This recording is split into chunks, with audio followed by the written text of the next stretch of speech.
Hi అండి, welcome to my channel. ఈ వీడియోలో రాజ్మా మసాలా కర్రీని ఎలా చేయాలో చూపిస్తాను. అదేనండి అలచందల కూర.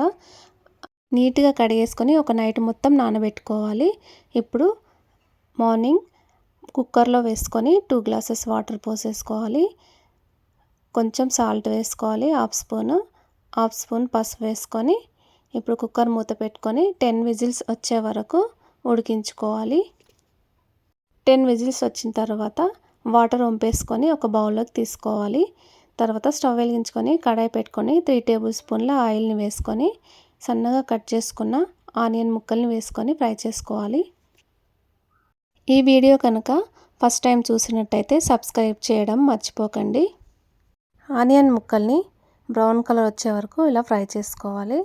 ఇప్పుడు హాఫ్ స్పూన్ పసుపు, 1 స్పూన్ అల్లం వెల్లుల్లి పేస్ట్ వేసుకొని పచ్చివాసన పోయే వరకు కొంచెం ఫ్రై చేసుకోవాలి.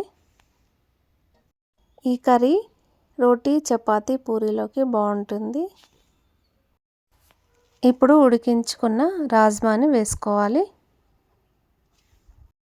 బాగా కలిపేసుకొని ఫ్రై చేసుకోవాలి. ఇప్పుడు రుచికి సరిపడా సాల్ట్ వేసుకోవాలి. 2 స్పూన్స్ కారం పొడి వేసుకొని కలిపేసుకోవాలి. రెడీగా చేసుకున్న టమాటో ప్యూరీని ఇప్పుడు హాఫ్ బౌల్ వరకు వేసేసుకుంటున్నాను. 2 టమాటోలు అయితే ఇంత ప్యూరీ తయారవుతుంది.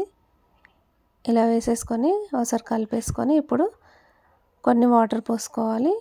ధనియాల పొడి, గరం మసాలా, జీలకర్ర పొడి హాఫ్ స్పూన్ వేసుకోవాలి. ధనియాల పొడి మాత్రం 1 స్పూన్ వేసుకొని కలిపేసుకొని ఇప్పుడు రాజ్మా మసాలాను కూడా 1 స్పూన్ వేసుకోవాలి.